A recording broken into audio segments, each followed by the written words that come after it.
The Zenith Nexus was a marvel of engineering, a colossal station orbiting a dying star at the edge of the Andromeda Galaxy.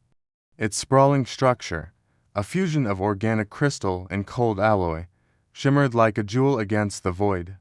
Ambassador Elena Voss, Earth's representative to the Intergalactic Concord Summit, stepped off her shuttle into a docking bay that thrummed with alien activity. The air was thick with unfamiliar scents, ozone, spice, and something akin to burnt sugar. Gravity held her firmly in place, though she noticed her water flask didn't slosh quite right. As if the station's physics were politely arguing with reality, what struck her first wasn't the station's scale or the strange physics. It was the way every alien in the bay tentacled diplomats, crystalline scholars, and insectoid aides froze and stared as she entered. Their gazes weren't hostile, exactly, but they carried the weight of scrutiny, as if she'd walked into a high-stakes game without knowing the rules. A towering figure approached, its body a mosaic of shifting plates that gleamed like polished obsidian. Its voice, translated through her earpiece, was a low hum, like a cello played underwater. "Welcome, Ambassador Voss, to the Zenith Nexus.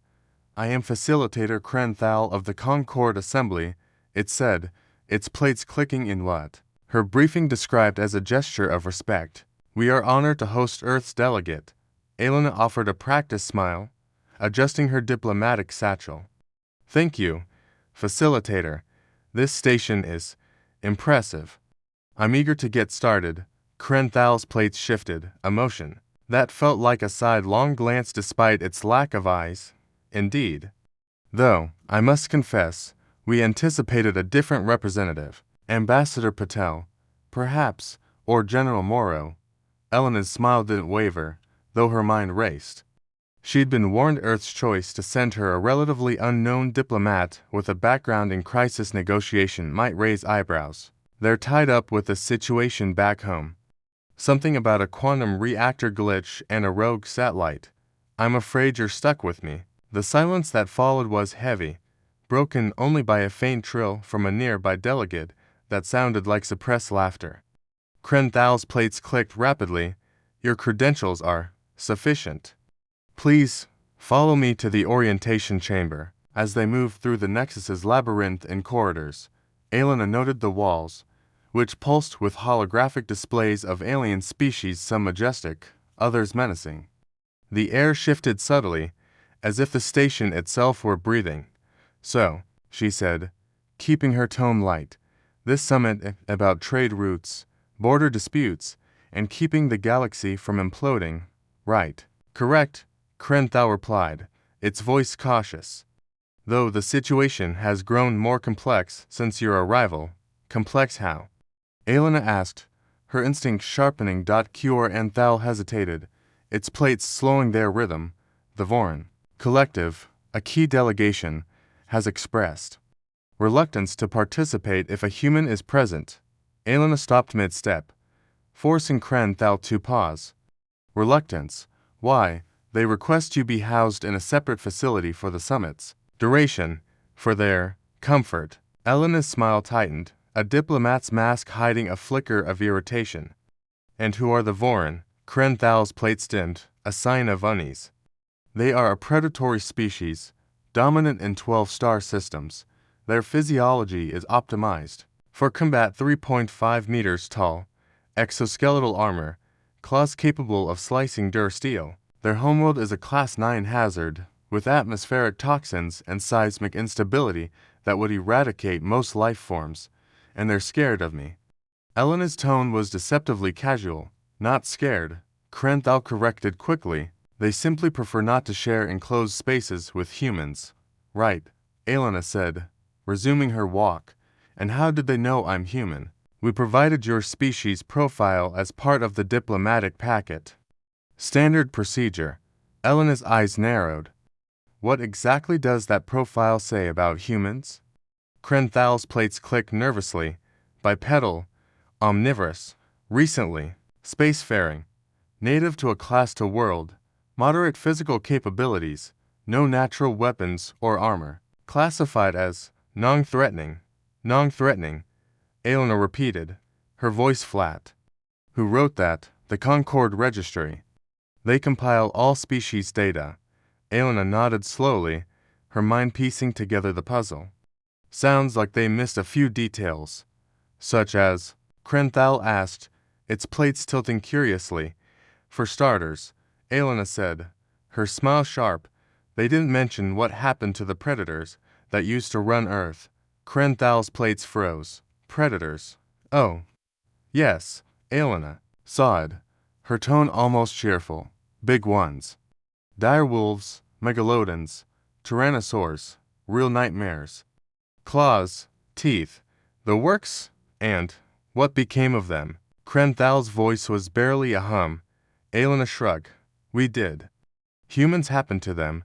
The corridor seemed to hold its breath, the ambient hum of the station fading as Krenthal processed her words. You eliminated them. Some went extinct naturally, ice ages, asteroids, you know. But the ones that got in our way, Elena's smile widened, were very good at solving problems. The orientation chamber was a vast dome, its ceiling a transparent membrane, revealing the swirling nebula outside. Delegates from 53 species filled the space. There forms a dizzying array of biology, gaseous, crystalline, segmented, and fluid. Elena sat at a crescent-shaped table, sipping a beverage the station claimed was human-compatible tea. It tasted like regret and metal, but she kept her expression neutral. The Voryn Collective's absence was palpable. Their designated seats, reinforced to support their massive frames, sat empty. Facilitator Krenthal opened the session, its plates glowing faintly. We convened to address territorial disputes in the Orion Arm, establish trade protocols, and ensure galactic stability. However, we face an unprecedented issue: the Voryn Collective's refusal to attend due to the presence of Earth's delegate resembling a floating jellyfish pulsed with bioluminescent light. This is absurd, it said, its voice like bubbles popping. The Voryn conquer worlds for sport. They've faced void worms and won. Why fear a human? Elena leaned forward, her voice calm but firm. I'd like to know that myself. Has anyone asked them? The room stilled. Krenthal's plates clicked. Nervously, we assumed their reasoning was biological, a territorial instinct, perhaps, or maybe, Elena said, they know something about humans that the rest of you don't. The jellyfish delegate pulsed rapidly. What could they know? Your species profile is clear. No claws, no venom, no armor. Harmless. Elena's smile was razor-thin. Harmless is a funny word. It assumes you understand what you're measuring. Krenthal intervened. Perhaps we should contact the Voryn directly. Great idea, Elena said. Let's hear it from them. The holographic array hummed to life, projecting the image of a Voryn warlord. It was a towering creature, its exoskeleton glinting like blackened steel, its claws retracted but visibly sharp, its eyes, 6 glowing orbs, locked onto Elena with predatory focus. I am Kravos, prime of the Voryn Collective, it growled, its voice like a landslide. Why do you summon us? Elena leaned back, unfazed. Hi, Kravos, I'm Elena Voss, Earth's delegate. I hear you don't want to share a room with me. Care to explain why? The Voryn's exoskeleton shuddered, a ripple of unease. You are human, it said, as if the word itself were a warning. Last I checked, Elena replied. So, what's the issue? My species profile says I'm harmless. No claws, no fangs. Just a squishy biped with a knack for paperwork. Kravos's eyes narrowed, and the room's delegates shifted uncomfortably. Your profile lies, it said. It speaks of a weak species. Yet you sit here, unafraid, in a room of predators. I'm a diplomat, Elena said. Being unafraid is part of the job. No, Kravos snapped. It is not your courage, it is your existence. Your kind should not be here. Elena tilted her head. And why is that? Kravos's claws extended slightly, a reflex it quickly suppressed. We studied your world, Earth, a class to planet. Yes, but once home to creatures that would make our warriors tremble. Predators with jaws to crush bone, claws to rend steel, bodies to withstand cataclysms. They ruled for eons, and now they are gone. Elena sipped her tea, her eyes never leaving Kravos. Not all of them. Some died out naturally. Volcanoes, ice ages, meteors, the usual, and the rest. Kravos's voice dropped to a hiss. The ones that hunted your kind. The ones that saw you as prey. Elena set her cup down. We dealt with them, Kravos repeated, its tone heavy with accusation. You, a species, with no natural weapons, no armor, no adaptations for survival. You eradicated them, we had tools, Elena said simply. Spears, traps, fire, later, guns, tanks, nukes? We're good at making things that level the playing field. Kravos's exoskeleton vibrated, a sound like a distant quake. Tools. Every species has tools. But none use them as you do. You do not enhance your strengths. You erase your weaknesses. Elena shrugged. It's what we do. If something's in our way, we figure out how to move it, or remove it. The room was silent, the delegates frozen in their seats. Kravos's eyes glowed brighter. You are not harmless. You are an anomaly? A species that defies the natural order. You look at gods and see obstacles. Gods. Elena raised an eyebrow. They were just animals. Big, scary animals. Sure, but animals. We didn't worship them. We survived them. And that, Kravos said, is why we will not sit with you. Because you are the species that kills what cannot be killed. The emergency session convened in a fortified chamber, its walls lined with force fields designed to contain diplomatic disasters. Elena sat at the center of a circular table, surrounded by delegates whose expressions ranged from curiosity to outright dread. Chancellor Vix, a squid-like being with a voice like rustling leaves, opened the discussion.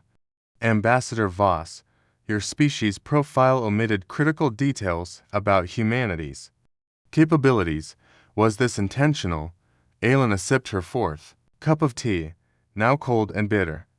We answered every question you asked. Biology, tech level, culture, resources. You didn't ask about our history with predators. You didn't volunteer it. Vix countered, its tentacles curling tightly. You didn't ask, Elena repeated. You wanted to know if we had weapons of mass destruction.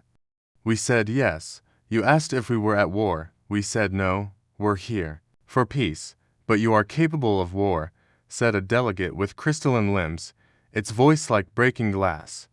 The Voryn claim you eliminated species that should have eradicated you. Elena activated the chamber's holographic display, pulling up an image of Earth millions of years ago.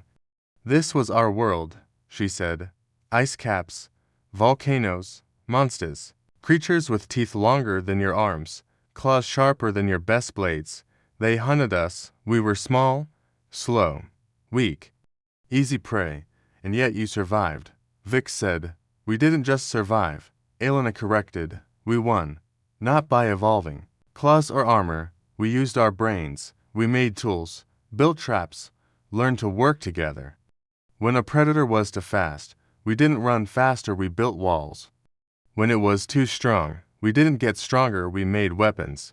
When it was too big, we didn't grow bigger, we got smarter. The display shifted, showing early human tools, spears, bows, catapults, then guns, tanks, and spacecraft. Every time we faced a problem, we solved it. Not with biology, but with ingenuity. That's not normal. A gaseous delegate hissed, its form swirling. Species evolved to fit their environment. You rewrote the environment to fit you. Elena nodded. Exactly. Other species adapt to their limits. We remove ours. The room erupted in murmurs, the translation matrix struggling to keep up. Vix's tentacles twitched. The Voryn claim you are dangerous because you eliminate threats permanently. They cited your history wars, conflicts, ideologies you eradicated. Elena's expression hardened. You're talking about the Nazis, aren't you? The room stilled. Vix nodded slowly. The Voryn referenced a group your species eliminated. Not just their forces, but their entire belief system. They were committing genocide, Elena said, her voice like steel. They threatened millions of lives. We stopped them, completely, permanently, because that's what we do when survival is on the line. And that, Kravos's voice boomed from the holographic array, uninvited, is why you terrify us. You do not fight for honor or dominance. You fight to end. You solved your predators.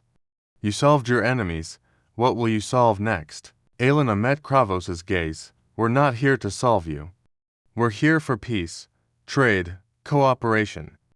But if you push us, if you threaten us, we'll solve that too? It's what we do. The final vote was held at dawn, station time. Elena stood on an observation platform, watching the nebula's colors swirl like a cosmic painting. Chancellor Vix approached. Its tentacles relaxed for the first time. The vote is complete. 30 species favor full membership for Earth.